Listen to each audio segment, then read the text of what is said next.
নমস্কার, আপনারা দেখছেন চলছে চলবে রণজিতের সঙ্গে। নিত্য নতুন প্রতিবেদন পেতে চোখ রাখুন আমার এই চ্যানেলে। এই জয়টা যথেষ্ট তাৎপর্যপূর্ণ জয়। এই সময় আপনারা বিভিন্ন জয়ের খবর শুনেছেন সাম্প্রতিক যে সমবায় নির্বাচন বা মাদ্রাসা নির্বাচনগুলোতে, কিন্তু এই জয়টা যথেষ্ট কষ্টার্জিত জয়। এটা একেবারে ভীষণ স্মুথ জয় এটা আমি বলবো না কিছুতেই। এটা এবারে আইনজীবীদের মধ্যে, অর্থাৎ বারাসাত বার অ্যাসোসিয়েশনের নির্বাচন যথেষ্ট হাড্ডাহাড্ডি নির্বাচন হয়েছে এবং এখানে এক প্রকার ধরেই নিয়েছিল তৃণমূলপন্থী আইনজীবীরা যে তারাই এখানে অন্তত জয়লাভ করছে।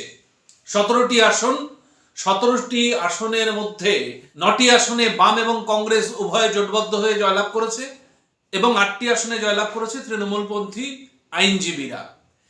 এবার বিষয়টা বলি যে এই জয়টা হয়তো হাড্ডাহাড্ডি জয় বোঝা যাচ্ছে, কিন্তু এখানে নৈতিক জয় বাম জোটের, বাম এবং কংগ্রেস মিলিতভাবে যে জয় লাভটা করেছে। কারণ এখানে দীর্ঘদিন যতটুকু যেহেতু শাসক দলের সাথে থাকার একটা প্রবণতা প্রত্যেকটি ক্ষেত্রেই দেখা যায়, এখানেও এই আইনজীবী মহল এক প্রকার নিশ্চিত হয়ে গেছিল যে তারাই জয়লাভ করছে। কারণ কিছু ম্যানিপুলেশন এই সমস্ত জায়গায়ও সংগঠিত হয়, আপনারা খোঁজ নিলে জানবেন। আইনজীবীদের সাথে কথা বলে আমরা যতটুকু বুঝতে পেরেছি, এই জয়গুলো আসলে যে বিরাট কিছু পরিবর্তন এনে দেবে বা 2024-এর লোকসভা নির্বাচনে বামেদের বা কংগ্রেস জোট বাম জোট এদেরকে যে একটা বড় মাইলেজ দেবে 42টি আসনের মধ্যে, সেটা না হলেও একটা রূপরেখা, আগামী যে ভোটের চালচিত্র সেটা কি হতে যাচ্ছে এটার কিন্তু স্পষ্ট ইঙ্গিত দেয়। দেখুন, একটা জিনিস ভেবে দেখুন যে প্রত্যেকটি ক্ষেত্রে জয়লাভ, তাহলে এই মানুষগুলোর বাড়ির লোকই তো আবার ভোটটা দেবে। তো এই কারণে মমতা বন্দ্যোপাধ্যায় কিন্তু যথেষ্ট চিন্তায় রয়েছে, কারণ বামেদের যেভাবে শক্তি প্রত্যেক দিন বাড়ছে এবং তৃণমূল কংগ্রেসের শক্তির ইরোশন হচ্ছে প্রতিদিন, সেটা কিন্তু তৃণমূল কংগ্রেসকে ভাবাচ্ছে বলেই তৃণমূল কংগ্রেস এখন মমতা বন্দ্যোপাধ্যায়, আপনি দেখেছেন এর আগের যে একটি প্রশাসনিক সভা উত্তরবঙ্গে তিনি করলেন, সেখানে মুসলিমদের বলুন, অন্যান্য কমিউনিটিদের বলুন, আদিবাসীদের বলুন, যেভাবে তোয়াজ করছেন, অনেক কিছু হয়তো তার মধ্যে ভিত্তিহীন, সেগুলো তিনি বলছেন যে, এবং এটাও বলার চেষ্টা করছেন যে কেউ হিন্দুদের দেখবে, কেউ মুসলমান দেখবে, আমরা কি কলা চুষবো, এরম জাতীয় কিছু কথা। আসল কথা হচ্ছে বামেদের প্রভাবটা সর্বক্ষেত্রে দেখা যাচ্ছে, এটাই তার মাথা ব্যথার বিরাট কারণ। এবং এই কারণে তিনি কংগ্রেসের যে রাহুল গান্ধী এখানে এসেছেন, আবার তিনি বসন্তের কোকিল বলছেন, তার কিছুদিন আগেই তিনি বলেছেন রাহুল আমাদের ফেভারিট, দ্বিচারিতা, এই কথাগুলো তিনি আসলে এই সময়টা তিনি এই সমস্ত কথা এই কারণে বলছেন যে বুঝতে পারছেন যে পায়ের তলার জমিটা ক্রমশ আলগা হচ্ছে। তৃণমূল কংগ্রেস যথেষ্ট চিন্তা এই কারণে যে বিজেপি যে ভোটটা পেয়েছিল সেই ভোটটা কিন্তু বামেদের দিকে আসছে, এটা তিনি বুঝতে পেরেছেন, এবং বামেদের দিকে যদি কনসেন্ট্রেট হয় সেই ভোটটা, তাহলে বিজেপি আসন পাবে না। এবং তৃণমূলের তো একটা বড় ভোট, যে ভোটটা তৃণমূলের, যে ভোটটাও একসময় তৃণমূল জিতেছিল, সেখানে তো বামেদের ভোট রয়েছে, না তো আর তৃণমূল জিততো না।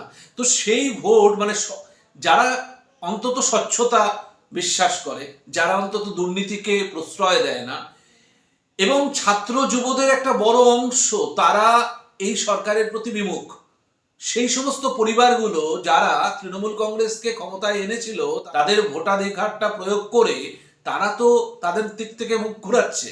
ব্রিগেডের সমাবেশে দেখেছেন যে ওই প্রান্তিক শ্রেণীর মানুষের মুখের ভিড় বেশি, এবং ছাত্র যুবদের যারা নতুন ভোটার একটা বড় সংখ্যায় এই বামেদের দিকে এসেছে।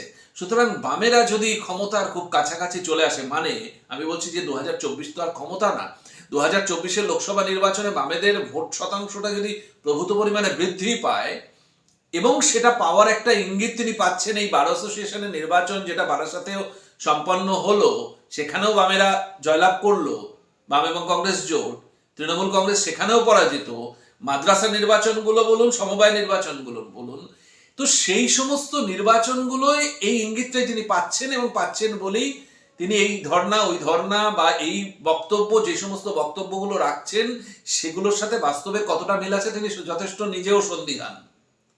তো এই রকম একটা ক্ষেত্র প্রস্তুত হয়েছে যেখানে বামেদের সত্যি সম্ভাবনা যথেষ্ট উজ্জ্বল দেখা যাচ্ছে আগামী নির্বাচনে। বামেরা যদি সঠিকভাবে তাদের এই সময় থেকে কর্মসূচিগুলো নির্দিষ্ট করেন, একটা ইনসাফ যাত্রা বা একটা ব্রিগেড সমাবেশে সীমাবদ্ধ থাকলে হবে না, সেই রকম আন্দোলন, সেই রকম অন্তত প্রচারমুখী আন্দোলন আরো সম্পন্ন করতে হবে। বিভিন্ন জেলায় হচ্ছে, ছোটখাটো বিভিন্নভাবে পথসভা বলুন, পাড়া বৈঠক বলুন, এগুলো তারা করছে, কিন্তু আরো ইনসাফ যাত্রা বা ব্রিগেড সমাবেশের মতো জনসমক্ষে আসবে, মিডিয়ায় আসবে, মিডিয়ার সব অংশ না হোক, একটা অংশ অন্তত দেখাতে বাধ্য হবে, এই রকম কর্মসূচি তারা এই সময় থেকে পালন করা উচিত। তাহলে আমার মনে হয় আগামী নির্বাচনে ভালো ফল হওয়াটা শুধু সময়ের অপেক্ষা। ভোট পার্সেন্টেজ 25-এর উপরে যদি নিয়ে যেতে পারে বামেরা, 2026-এর বিধানসভা নির্বাচন হাসতে হাসতে বেরিয়ে যাবে বামেরা, এটুকু বলা যায়। কারণ এখনো গঙ্গা দিয়ে অনেক জল বইবে, অনেক কিছু আপনাদের এখনো দেখা বাকি আছে, সেগুলো দেখবেন। কারণ এই 2024-এর লোকসভা নির্বাচনটায় অনেক কিছু নির্ভর করছে। আমাদের সমস্ত দিকে নজর থাকবে, আপনাদের নজর থাকুক। চলবে রণজিতের।